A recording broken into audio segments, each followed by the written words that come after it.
Welcome back to Top 5 Scary. I'm your horrifying host, Kyle McWaters, and this week we're looking at some films within a film. It's like a Shakespeare play, but all horror, gory, scary stuff. Maybe they're real, mostly they're fake. Let's find out together, shall we? Here's the top 5 scary lost tapes and horror movies that might be real. Number 5, Apollo 18. This movie is a 2011 science fiction horror film written by Brian Miller, directed by Gonzalo Lopez Gallego. Its premise is that a cancelled Apollo 18 mission actually landed on the moon in December 1974, but never returned, and as a result, the United States has never launched another expedition to the moon. Sounds pretty good to me. This film is shot in found footage style, supposedly lost footage of the Apollo 18 mission that was only recently discovered. Now, I've seen this movie and it's fun. It definitely plays with the idea that maybe since America stopped going to the moon, weird, first off. Can we talk about that? Like, haven't been back since. Why? The plot of this apparent so-called cancelled Apollo 18 mission is disguised as a classified Department of Defense project with a massive payload. Basically, a couple of commanders are launched up into space. They are mid-mission when space rocks start acting a little weird. Eventually, spoiler alert, the space rocks are actually space spiders that end up terrorizing the entire crew.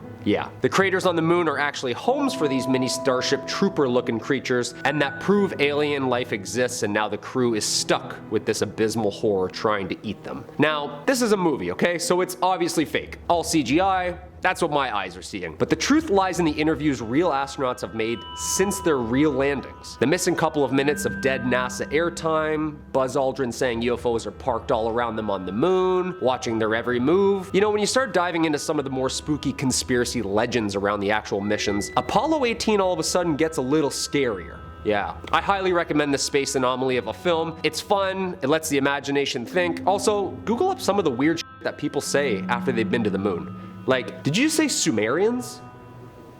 Number 4, Willow Creek. Okay, another fun yet obviously fake movie. Willow Creek is the 2013 independent found footage horror film written and directed by Bobcat Goldthwait. It focuses on a couple who go into the woods of Willow Creek, California, looking for material of their documentary on Bigfoot. Yeah, the two stop off first in Willow Creek, the Bigfoot capital of the world, where they interview lots of locals about their experiences around Bigfoot. They set up camp in the middle of the woods, but later return to it from a swim as they find the camp trashed and rummaged through, and all of their stuff is oddly thrown up high, very high, in a tree. That night, they're woken by disturbing sounds from the woods, and the sounds get louder and more non-human as they both become terrified when they hear heavy footsteps, crunching leaves, and growls outside their tent. Yeah, that's a scary sound. I would be absolutely shooketh. In the morning, they wander the thick woods lost and confused and unable to locate their car and the path they came across. The aggressive animalistic sounds continue until they find a missing woman. She tells them that she's been abducted by this Bigfoot creature, and eventually, spoiler alert, it finds them and leaves us with that are they alive or are they not kinda ending. Great movie, very fun. Obviously, Bobcat Goldthwait, the writer and director, did not actually catch an hour and a half of Bigfoot footage.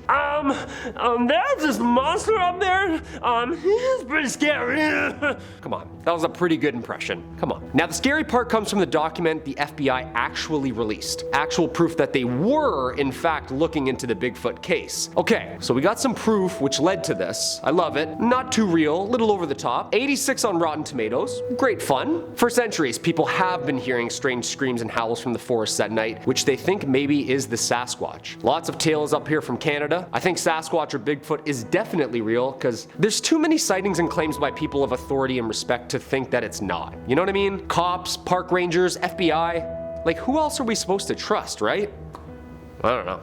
What do you think? Number 3, The Sacrament. The Sacrament is a 2013 American found footage horror thriller film written and directed by T. West. The actors play Vice journalists who document their co-worker's attempt to locate his sister after she joins a reclusive religious commune. The film's plot is based on the real-life events of the Jonestown Massacre of 1978. Patrick, a fashion photographer, receives a letter from his sister inviting him to visit Eden Parish, a utopian community founded by a religious leader of some sort. When Patrick investigates, he discovers that they've moved to a very secluded compound only accessible by helicopter. Intrigued, Patrick's co-workers, reporter, and a cameraman suggest a documentary on the topic. Issues first arise when they meet the guides at the airfield and they're taken to meet the father. After settling in, the two attempt to find members to interview. Several of the people tell stories of how the father have saved them and given them hope. When the filmmakers relax, they discover a group that wishes to leave, claiming brainwashing and abuse. They are taken hostage, and father forces everyone to drink cyanide-laced drinks. The two filmmakers flee to the helicopter and escape. Now, not spoiling anything about the film, but it's actually based around real events of the Jonestown Massacre. The brainwashing techniques,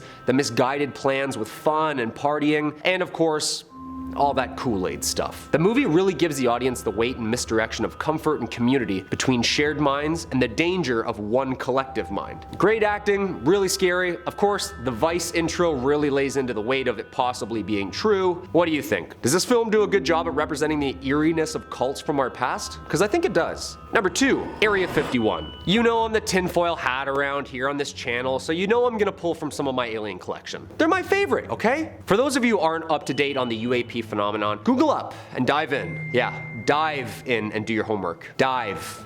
You'll get it. Area 51 is a 2015 American found footage sci-fi horror film written and directed by Oren Peli and Christopher Denham. The film was produced by Jason Blum under his Blumhouse Productions banner and was released in a limited release and through video on demand by Paramount and Surge. Little bit of a hard find, but it's out there. It's a good one. Check it out. Basically, 3 close friends attend a party in which during the night, one friend vanishes. Classic. Driving home on a dark, secluded road, of course, the 2 friends almost run over and find said missing friend, alone in the street, now in some sort of a daze. After this, that friend is now obsessed with everything aliens and particularly Area 51. He spends months planning to infiltrate Area 51 to uncover its otherworldly secrets. He recruits his friends and together they sneak onto the military base. Exploring the base, the trio discover a lab containing anti-gravitic materials and a liquid substance. They also find an alien spacecraft in a hangar. The 3 reach the S4 level of Area 51, which stores the most complex secrets and experiments. The base suddenly loses gravity, revealing to them that they are now on board some sort of craft. After some close calls and monstrous chase scenes, some of the friends escape and eventually,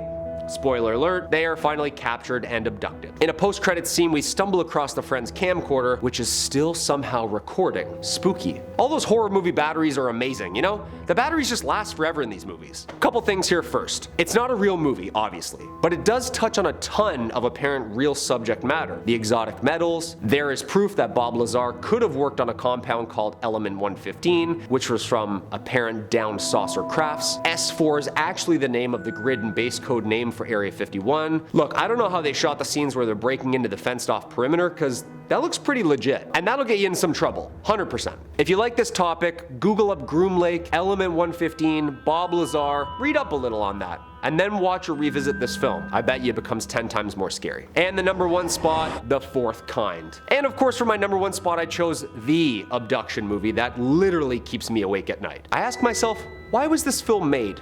And for who? In the 90s, a famous psychologist named Dr. John Mack made the jump from ordinary psychological conditions, diagnosing patients, especially children with all sorts of mental illness diagnoses. Then he made a quite significant jump to researching abductees and their stories and experiences. Yeah, he was convinced through his work that this is a real phenomenon. Yeah, Google it. It's actually terrifying. Now, for the film. Sorry, I kind of had to set the stage there for you. The Fourth Kind is a 2009 sci-fi psychological horror film directed by Olatunde Osunsanmi, starring Mila Jovovich. The title is derived from the expansion of J. Allen Hynek's classification of close encounters with aliens, in which the Fourth Kind nails. Google Project Blue Book. Yeah. This guy's all real. The film is a pseudo-documentary recreating true events that occurred apparently up in Alaska. The psychologist uses hypnosis to uncover memories of alien abduction from her patients and finds evidence suggesting that she herself could be an abductee. At the beginning of the film, Jovovich informs the audience that she will be playing a character based on a real person named Abigail Tyler, and that the film will feature archival footage of the real Abigail Tyler at various points throughout the film. Yeah, both of these are not real, thank the gods, but are based around all true testimonies and apparently cases studied by Mack circa 80s to 2000s, surrounding abduction cases from people under hypnosis. Yeah, this movie is my number 1, not because of the obvious fake documentary style scenes, but for the fact that I've done my homework, people, and this is based around a lot of real stuff. Yeah, ancient Sumerian text, real psychologists writing real books, the thousands of apparent abduction accounts from police officers, children, teachers, doctors, kind of makes you think, doesn't it? Look, I highly recommend this film. I think it's a true homage to those who actually believe they were abducted. Do some of your own homework. Give it a watch. Trust me. Well, there you have it, folks. 5 scary lost tapes and horror movies that might be real. All of these, of course, are movies, written, acted, and played on a set with craft services and big trailers, yada yada. However, all of these have some sort of hand in some truth. Real cults, real abductions. It's 2022, okay? I don't even know what's fake news or what's real anymore. But some of it's fun, isn't it? As always, lock the doors, keep those tinfoil hats on, and until next time, I'm Kyle McWaters. Stay spooky, everybody.